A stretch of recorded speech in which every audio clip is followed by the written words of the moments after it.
My name's Angelo, and welcome to We Want Picks. This is the only channel dedicated to UFC fight picks and DraftKings lineups run by MMA insiders and professional fighters. Every week, I join Dan Kramer and Nick Newell, two longtime professional fighters that have fought at the highest levels on the planet, as well as Jacob Lyons, a skinny kid from Indiana. So join us every single week for our full fight card breakdowns, our individual fight card breakdowns, our betting guide, and our DraftKings lineups. UFC 263, and we have a very interesting fight night. UFC 263 had 3 different fights that were 5 rounds, had a bunch of different fighters over $9,000. This fight night, UFC Vegas 29, Korean Zombie versus Dan Ige, is a much different card. It is very tricky. Let's go ahead and walk through our lineups. I will go first, Jacob. Right out of the gate, I have Dan Ige in the main event. I think Dan Ige actually wins the fight, and I think he's a very good value at $8,000. Even if you disagree with me and you love Korean Zombie, he's a great value at $8,200. 2 striker, heavy striker, striking first guys in a 5-round fight that are really tough. I mean, that's a solid price point there. So I'm going $8,000 with Dan Ige. Then I'm going Sergey Spivak over Alexei Olenek at $9,200. I had to spend the money. He is my most expensive fighter. I think he dominates. I don't know if he'll get a finish. He may, but either way, I think he dominates with wrestling and top control and just pounding in general. Lots of pounding. Then I have Julian Erosa over Choi. A lot of people are very high on Choi here, and Choi is a very good technical striker with some solid power. But Julian Erosa also has power. He has bad intentions, and he can win by submission on the ground. You want to bet? I'm going with Julian Erosa. Do you want to bet on this fight? Yes, I'll bet you. Yes. Love to. Let's do it. That's what I thought. Yeah. No, let's do it. No, I want to bet on this fight. Okay, pull up the odds and let's bet. The odds? Okay. It's a pick 'em. Is it? Then great. Let's bet. Okay, let's do it. How much? Well, I'm not going to discuss numbers on right, freaking. well, okay. You paid me last week on the Chase Hooper takedown. $7 because Chase Hooper had 17. Okay, can I finish here? Julian Erosa. I will allow it. I have Julian Erosa over Choi at $7,600. Honestly, at the end of the day, he has more ways to win. He can win by submission. He can win by knockout. He's the more seasoned fighter. I'm going with Julian Erosa, but Choi is very technical and has that power, so he's dangerous. But I'm still going with Julian Erosa at $7,600. Then I'm going with Murata over Jandiroba. Murata has fantastic takedowns, whether they're her judo takedowns or her wrestling takedowns. She has fantastic takedowns.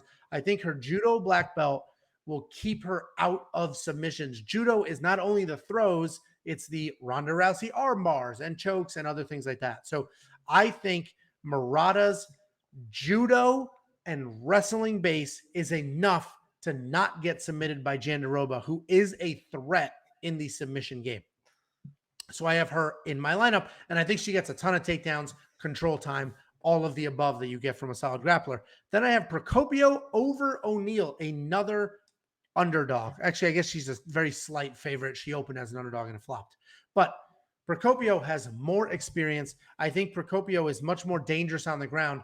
O'Neal is a good striker, will go for takedowns, but they're not great. And then on the ground, she doesn't know what to do, has terrible positions, where Procopio is very aggressive on the ground, and I think she can catch Casey O'Neal.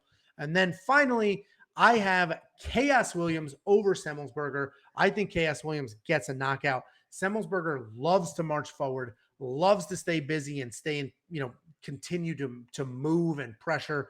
Chaos Williams also comes forward, but it's much more controlled, and he has that incredible power. And I think Semmelsberger literally walks himself into one of those giant looping knockout strikes of Chaos Williams. That is my lineup. I don't have a single penny left over. I think I get a few stoppages here, but I've got some heavy underdogs that I'm really leaning on here as a crutch. So that is my lineup. Let me go ahead and get out of here. Well, I was going to say, I was going to talk about your lineup for a second because let's build yours and then you can talk about mine. How about that? Well, I mean, that lineup sucks. Lineup sucks. So, Jacob, let's do another side bet. We can do the exact same amount of money we did last week since you're so confident in your lineup. You just agreed to it. Yeah. Let's go ahead and build your lineup. I agree. So this is the winning lineup here. So first, I have the same. Hold on. Let it load. Let it Oh, load. yeah. I think this computer has seen better days. All right. Are we ready? Hold on. Let it load.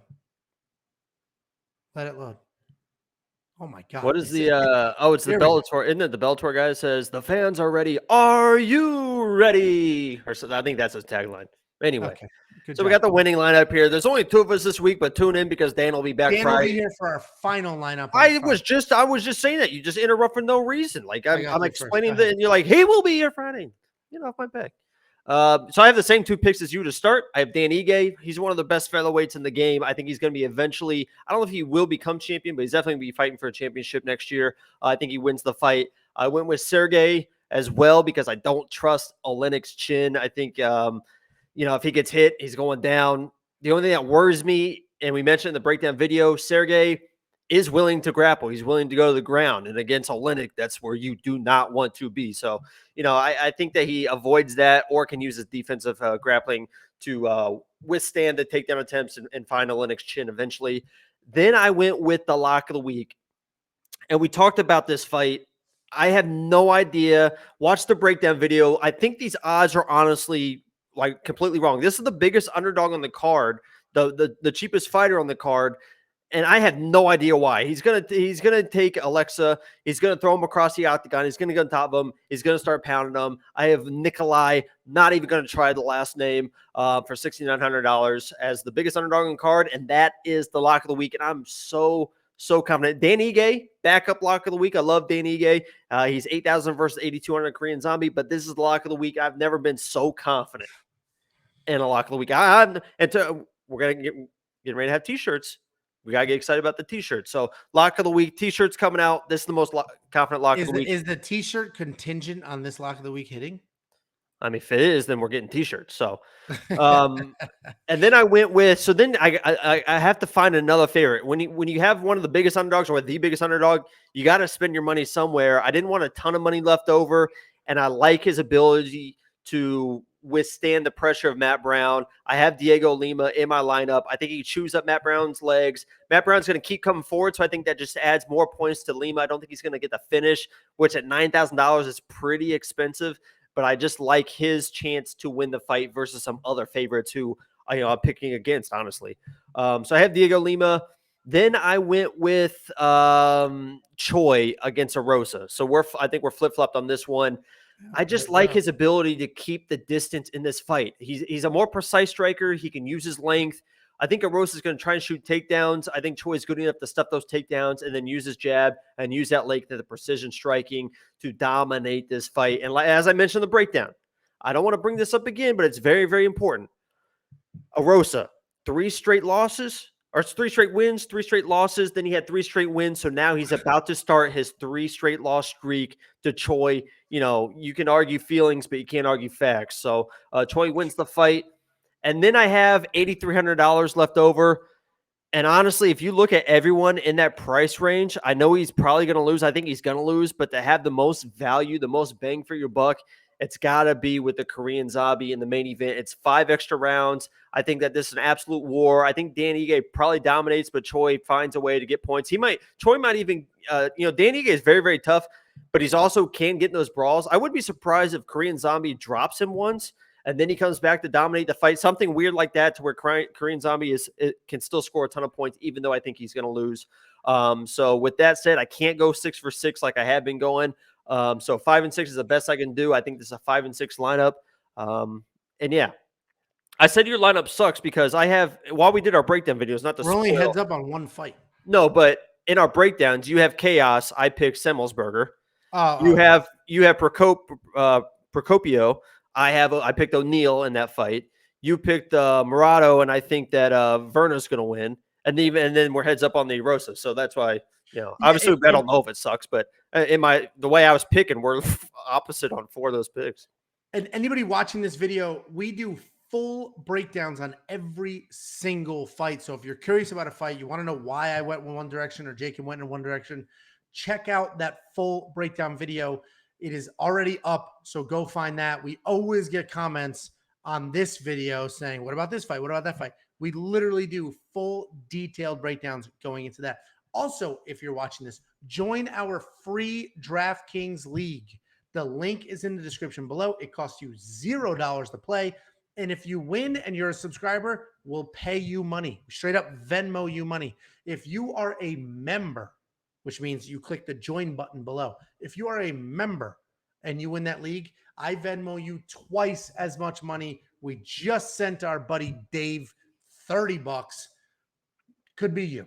So become a subscriber. Click That's just the a join smart button below, investment become a choice. I member. mean, that's just a smart investment. It Become a literally, member. as dumb as that sounds, membership is a couple dollars a month. If I Venmo you $30, that paid 6 months worth of your membership. It literally is. and you can play every single week. Yeah. No, And we've already had what? Kayla's one. Kayla won twice. I've paid her quite a bit of money already. So anyway, let us know in the comments whose lineup you like best. Jacob and I are betting straight up. So let us know who you think pays. I won last week. We will see you on Friday, depending on when we upload it. But if not, Saturday, Dan will be here. We will do our final DraftKings breakdown. Hopefully there's no drops, but if there are, we will have updated lineups for you and Dan's lineup. We'll see you then.